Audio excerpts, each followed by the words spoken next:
What's going on, everybody? It's me, Dan. And today I wanted to talk to you guys about something that I've been thinking about lately. Something that I just can't get off my mind. And that is daily vlogging. I tried this before and it has been hard to do. Not so much shooting everything, it's mostly just editing. But I want to try to give it a shot again. I want to try to see if I can vlog every single day of my life. All the important parts about wholesaling, what I do every day in wholesaling, and try to get, as much as I can into these vlogs. I do have a lot of videos that I put out, sometimes just about, different aspects and different tools in wholesaling. But I kind of want to give you guys a regular everyday experience, kind of step by step what I do, see deals close from beginning to end, problems we encounter during closings, and stuff like that. That way you guys can get a real clear picture of what really happens behind the scenes and show you guys that it's not all sunshines and rainbows and that being a wholesaler is hard work. I mean, yeah, I get compensated well for the problems that I solve, but sometimes these problems can be absolutely aggravating. So, without further ado, this is gonna be my first vlog. It's, let me see what time it is. It's 8:37 in the morning. Obviously, it's not very early. I get up early sometimes I don't. It just really all depends on, the day. But today, I have a pretty packed day.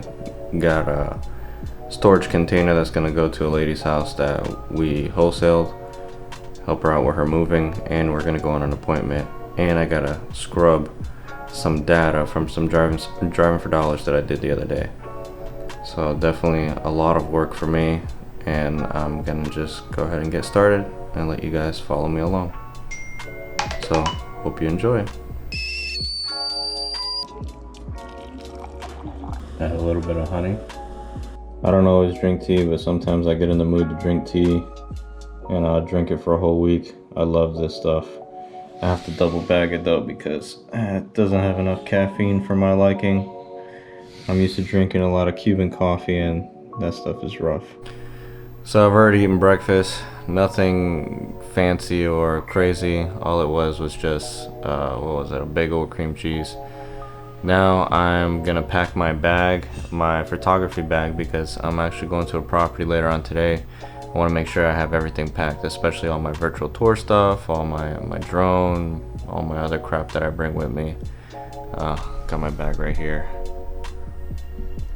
Just trying to get everything situated, that way later on I'm not scrambling, looking for stuff. I got the majority of my junk over there charging. And no, the pink iPad is not mine, it's my daughter's. So I could just imagine going on an appointment with that thing and be like, yeah, sign here on this gigantic pink iPad. But yeah, now that I'm gonna have this all packed up and ready, I'm actually gonna go and start scrubbing some data, all my driving for dollar stuff, anything else that needs to be scrubbed. I'm basically gonna see if I have any duplicates, anybody that I already have. I want to make sure that I'm not going to go and spend money on skip tracing if they're already in the system, because that would be a complete waste of money. So let me go ahead and get this thing packed and get on that data scrubbing.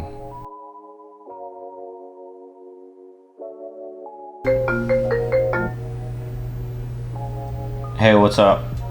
Hey, did you see that text that just came in from my call? No, I did not. What does it say? It said something about making him an offer and calling him.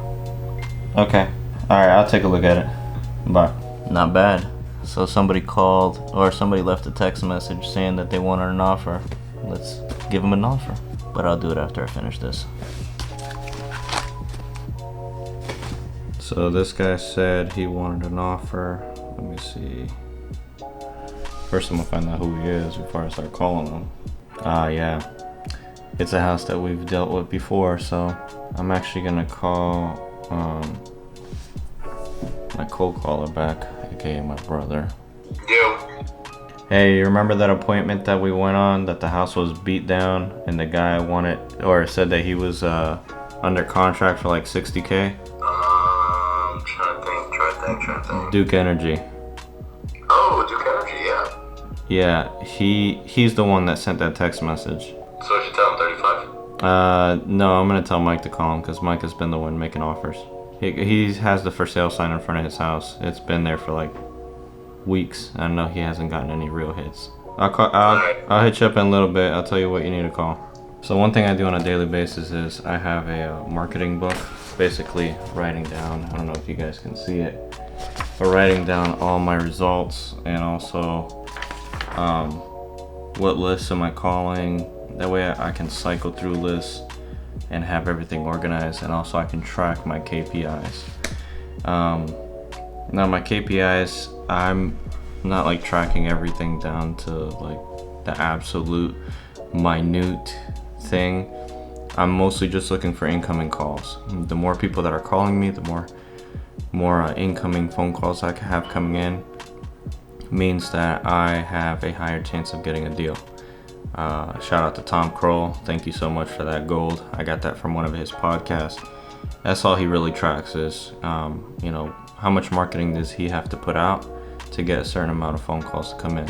I don't know if you guys have seen on my Instagram. Check me out on Instagram, Dan.Buys.Houses. On there, one of my posts shows like how many phone calls, how many text messages, how many ringless voicemails, how many incoming phone calls that I received throughout a 12-month span to make I think it was like $187,000 in assignment fees. So that's why I've been tracking everything with this. Definitely you should track your marketing, whether it's on paper, spreadsheets, digitally, whatever.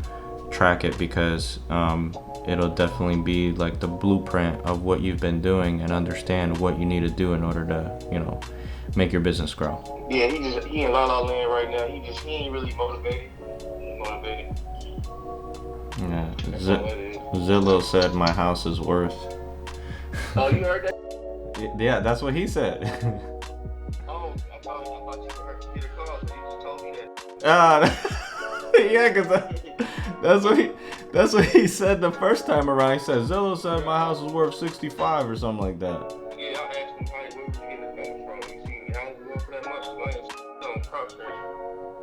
Yeah, there's nothing that's been selling that much. I mean, I saw some like fully renovated stuff go for like 80, 90, but not no 65 in its current condition. The guy not like not beat up. That's like a $30,000-$40,000 house. Yeah, exactly. Listening to some daily motivation while I work, trying to bust down these lists. I'm on a run and gun right now. The storage container just got to the lady's house, so it hasn't gotten there yet, but it's about to get there, and I'm gonna make sure that it's all loaded up correctly. That way, we can get this thing on rolling. So I was able to scrub some of that data that I had there. I still have, quite a bit more to do. We got 3 different markets that we're targeting right now, and I went driving for dollars in all 3. It was a total of like 2,400 properties. So basically what I scrub for is I want to make sure that we're not skip tracing the same person that we might already have in our system, or skip tracing the person that's already on the list. Maybe they own 2 or 3 houses. I've seen that before. Oh man, this looks like a bunch of old school Chevy pickups. There goes one right there.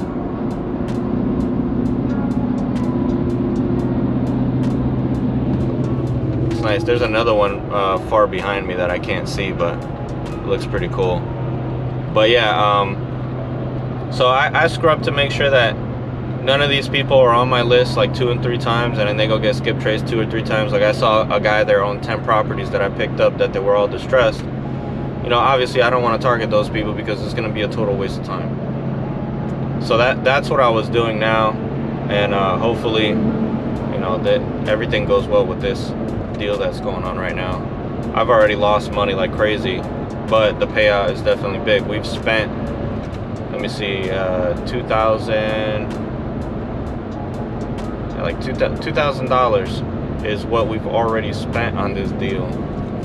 And you know, I mean, I'm not gonna say we're nowhere near closing date, but closing date is about 2 weeks away.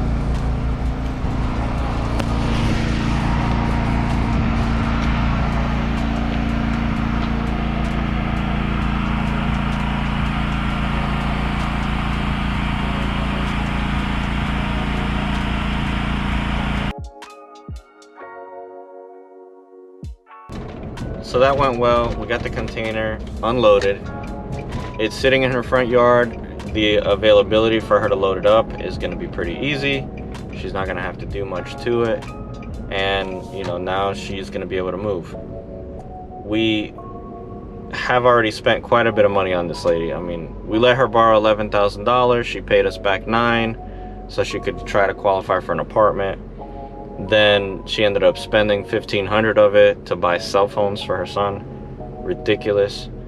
But all in all, we're still covered, because if she decides, you know, I don't want to continue with this, we still have a deed of trust put against her house as collateral from letting her borrow the $11,000. Now, am I going to fight her for the $1,500 or try to go after her for it? I'm not, because it's just not worth it. Because we're gonna make about $30,000 in the assignment fee on this. We already have it assigned. We already have our buyer in place. She's a repeat buyer. She's actually bought a few properties from us. So I'm not really worried about her skipping out on us. But if she did, we can still foreclose on the property if need be. Now, am I really gonna foreclose on the lady's property over $1,500? I won't. But you know, at this point, I don't think that that's gonna happen. That was not the original intention. It's just to get rid of the property. Plus, she's moving to a new trailer. She's gonna love this trailer. It's absolutely nice. It's brand spanking new trailer. Can't complain. You know, she's gonna be able to take a shower. She's gonna have, you know, brand new appliances, brand new everything. She's probably never lived in a brand new house in her entire life. But that's just the way it is sometimes with wholesaling. The bigger the problem, the bigger the payday, you know, but sometimes these problems, they become a pretty big headache.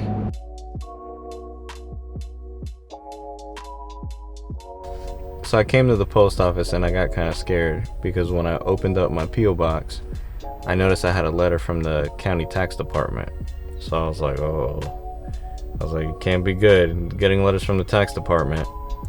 But come to find out, the deed of trust I recorded, they basically sent me a letter saying, hey, this property is going to go into tax foreclosure on, I think it was October 21st, because of the back owed taxes. The total amount for the back owed taxes is $213. So they're basically saying, hey, you know, this property is going to go into tax foreclosure unless you pay the taxes on it. And by then, this house will be sold. It'll be, the closing date we have on this right now is like October the 10th. So we should be good to go. But yeah, I thought that was pretty cool, because it was saying, hey, you're the lien holder against this property. We're just letting you know before it goes into tax foreclosure, because if the county forecloses on it, I lose all my money. So just a quick thought. I thought it was interesting. Now I'm going back home, gonna get ready. It's like 2 o'clock right now, and my appointment today is at 4. So I'm gonna go home, eat some lunch, finish scrubbing that data that I hate, and just going from there. Alright, so I spent a bunch of time over here trying to scrub this data, and to be honest, I am just not with it today. I'm extremely tired. I think it's just because I didn't sleep last night. So right now what I'm gonna do is, I'm done with this. It's about 3 o'clock right now, so I'm gonna head over to that appointment I have. It's about an hour, it's like 40-minute drive from here. So I'm gonna leave now, that way I could get there 15 minutes early, and I'm gonna drag you guys along through that as well. This house is a possible subject to, I'm not really sure. She owes like $60,000 on it. I know she wants to get rid of it. It's been vacant for 2 years. And they had it listed on the MLS, but the realtor wasn't able to sell it. So again, solving problems. Let's see what we can do, and let's get out of here.